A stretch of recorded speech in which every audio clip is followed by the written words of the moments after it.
Yeah, we're going to the tram. 30. Hold on.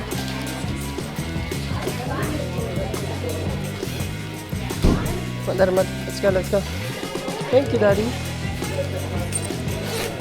Let's go, let's go.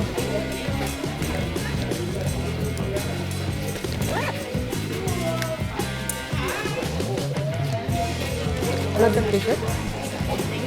No, they just come here. What's that?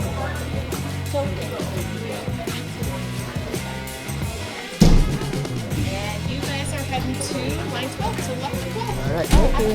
Thank you. Thank you. Hey. Come on. Are you excited? Come on.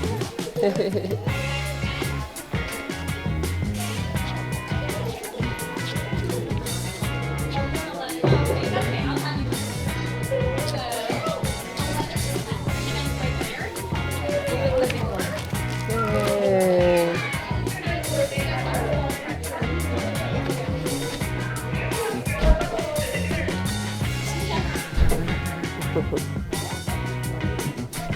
Di ba madyan, madami natin nalagyan.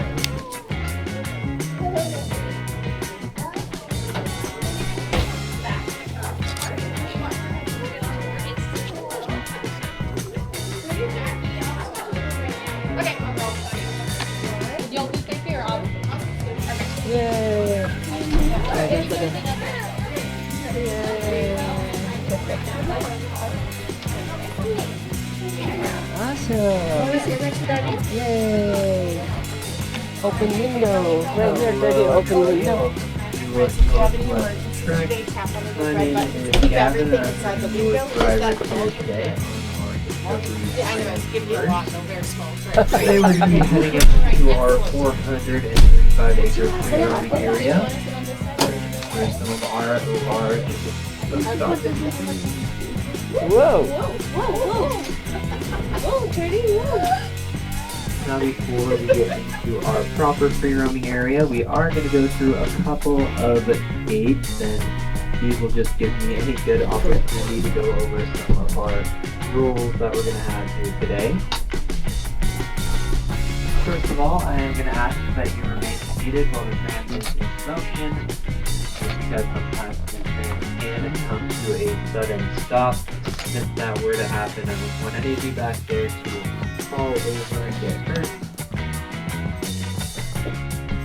You are free to have those windows open or closed as you may like, but if you do choose to have them open, make sure you keep all body parts inside of the tram at all times. We are entering our animals' homes today, so we want to make sure that we are respectful and that we keep all body parts inside the tram, and sometimes that can make them uncomfortable and scare them off. So please do be respectful and keep all body parts inside the tram here today. It's also going to be a no food or drink tour, with the exception of water, just so No beer. that we can keep our trains moving right on the next. And it's also going to be a no smoking or vaping tour, of course, so that can make our animals pretty sick. I also ask that you silence your cell phones out here, as it can be kind of nice to just enjoy the nature that now surrounds us. And once again, there are those 4 red emergency buttons up at the top, so if anything goes wrong back there, you can press those in. They'll let you know of absolute front. So with that, we're now fully inside of the free roaming area. Ito pwede mo siya yun, kilain mo. Right away, we can start looking for animals. It looks like on Hindi, bawal may labas yun. the left-hand side, I'm actually Yeah. the RV body of water here at the Clip lang front. ito na, clip. On that lake, I'm seeing the large trumpeter swan trillium. Malapit na. Between that big white bird walking on the shore there. Trillium was injured in the wild, so she is no longer able to fly, and therefore lives with us here at Northwest Track full time. Trumpeter swans are pretty cool because they are the largest waterfowl species in North America. In fact, Trillium, there, if she were to stand in the middle of this road and spread out her wings, they could actually touch either side.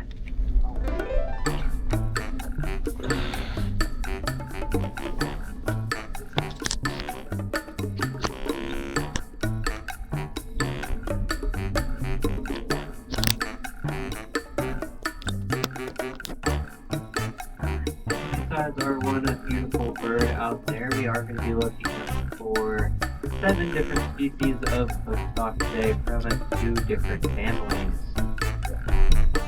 First of all, from the Ovidae family, that's going to be our cattle-like. We are going to be searching for the American bison, bigfoot sheep, and mountain goats.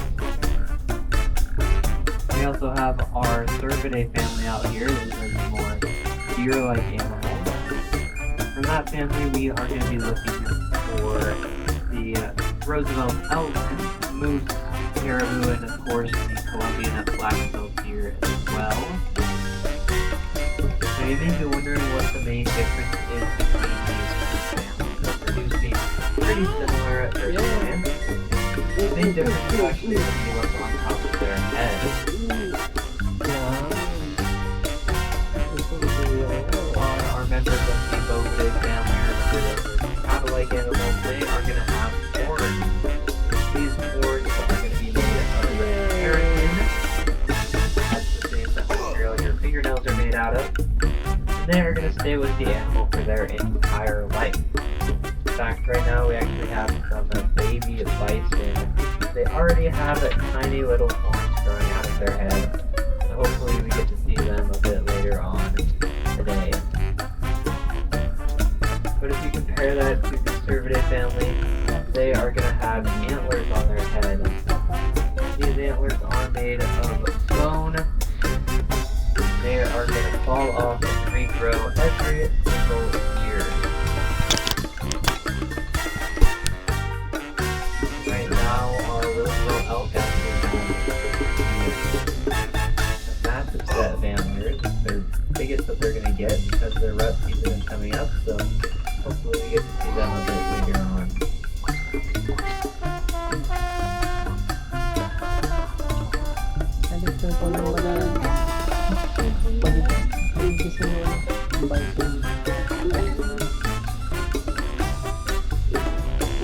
We're now in a grassland habitat. Great time to just look around. Very spot the animals as it's wide open.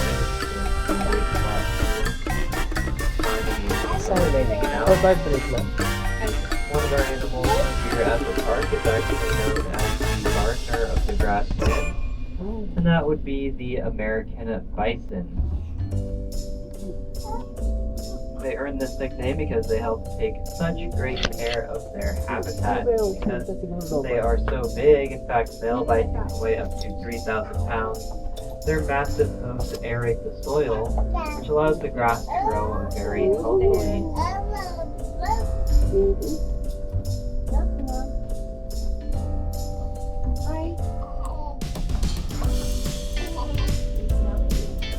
They also like to roll around in the grass most of the time, and when they do this, they'll actually pick up seeds on their fur. When they roll around again somewhere else, they will actually plant those seeds. They also create big bison wallows, and then it's going to be big bits of dirt. You can basically think of like bison bathtubs, as they use them to clean themselves off, and they use that mud and dirt as a natural sunblock and insect repellent. But these bison wallows aren't just going to be useful to the bison. For example, when it rains, sometimes those bison wallows can fill up with water and become little ponds and puddles. And this can be a great place for some smaller animals to live, such as frogs and insects. Because of all this, the bison are known as a keystone species out on the Great Plains.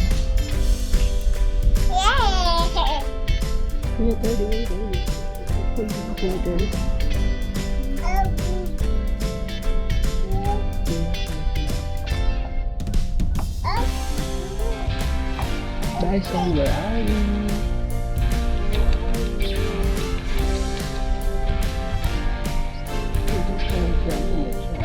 We have a left time. We're now in a forest habitat. It's a bit more challenging to spot animals here. We're really gonna have to find out if there are a lot more places to hide. It looks like off to the right hand side, I'm actually seeing one of our Colombian black-tailed deer. Looks like she's gonna be right off the right hand side here around the tree. So keep your eyes peeled back there for more. There's one, there's usually ready. That's what's over there. Black-tailed deer travel in small groups, small bands. These can usually be 5 to 6 deer. We did just see that one there, but there are a few more hiding out here. They're there. That we just did not spot. They're such great hiders. Hiding, yes, Papa. Chances are we may see a few more Colombian black-tailed deer on this journey. And that is because the Colombian black-tailed deer is the most common species of animal here in the free-roaming area. We have around 60 of them out here.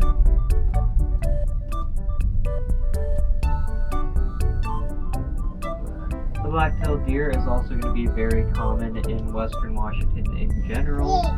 In fact, maybe some of you haven't seen them out in the wild before. You're not just going to find them in forests like this, but you may also see them in meadows or wetlands, maybe in farmlands, or even in towns and cities. I've seen them in the big city of Seattle before. I think this is what we do before. Maybe some of you have seen them in your own neighborhoods.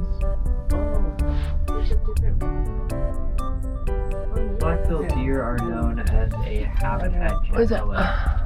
This basically means they are really great at adapting to whatever environment they happen to be placed into.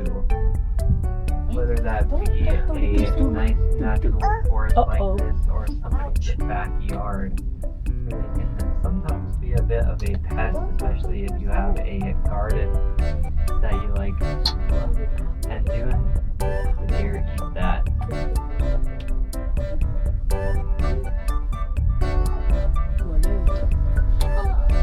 Oh. I don't think they do. Something pretty cool about black-tailed deer though is whenever they have a baby fawn, they'll actually have twins. They'll have 2 little babies. And that's going to be true except for the very first time they get pregnant. They will only have 1 little fawn. Did you ever see a deer roaming around with just 1 little baby, and chances are she's a first-time mother.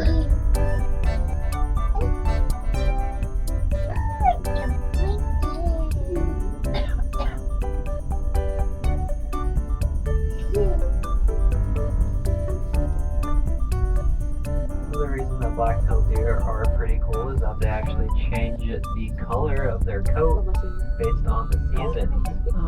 You may be more familiar with this behavior in, say, an Arctic fox, which is probably the most famous example. But our black-tailed deer here in Western Washington undergo a similar transformation. In the summer and spring months, they will have a reddish-brown coat. That is what you just saw on that deer back there. But soon, they will start growing in that gray coat. That's what they're going to have during the fall and winter. A few of our deer are already starting to transition into that gray coat, so maybe we'll get to see a few of them a bit later on.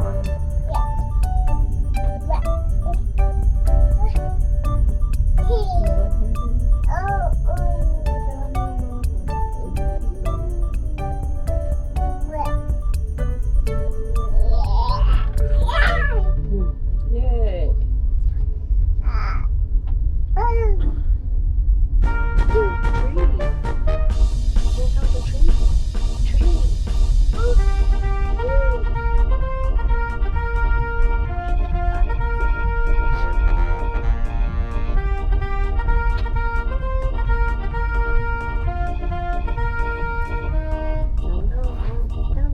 something that all of our animals here in the free roaming area have in common is that they are prey species.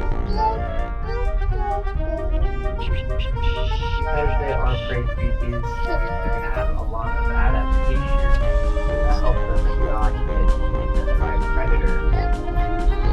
One of these is actually going to be their eyes. Prey species, they are going to have eyes to the side of their head. It's going to be great because it allows them to see it nearly all the way around their body, which is a really useful adaptation to see if a predator is stalking you. If you compare that though to an animal like a black bear, a lion, or even a human, well, we have eyes to the front of our head. These eyes are going to be really great at detecting movement, so whether it's here or the swish of a tail. So if you continue on through the story, make sure you are looking out for any of the light movement, as that can often be one of the best ways to spot animals out here in the forest.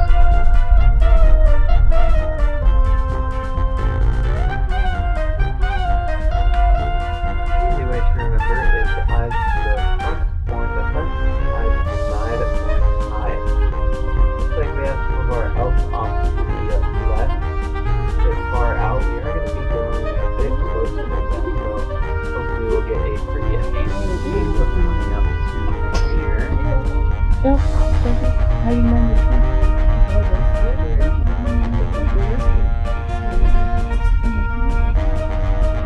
We are traveling through a wetland habitat right now, and wetlands like this is a great place to spot bonus animals. Those are animals that we didn't put out here, but like to live here anyway, such as eagles, frogs, raccoons, songbirds, whatever it may be. So I'm actually going to go quiet here for a little bit so you get the chance to hear the sounds of the wetlands as well as see the sights.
Alright, hopefully you guys are able to listen and hear some birds singing and frogs croaking. We are going to continue on here, and I'm seeing our elk just a little further up the road. Wetlands like this are a great place to spot animals and describe them with all four things that they need to survive. That includes shelter, space, food, and of course water. Very important, not just for the animals here in Primo, but to all animals here on Earth, even us humans. Alright, but it looks like these elk are now off to the right hand side here. We look to see our female elk. Just so that they do not have any antlers. Female members of the deer family do not typically have antlers. Baba, it's a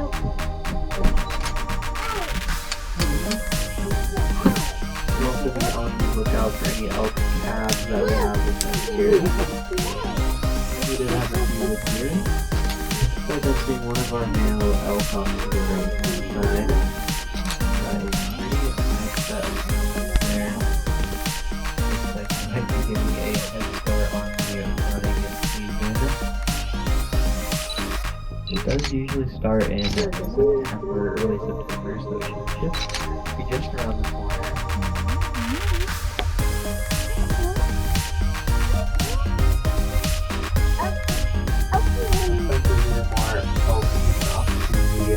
Right hand side here is tall grasses.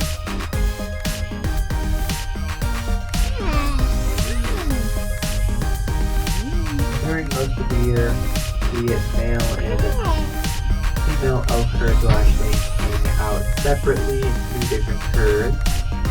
This is because when it is not the breeding season, the male elk really don't need to use all of the extra energy required to impress the females.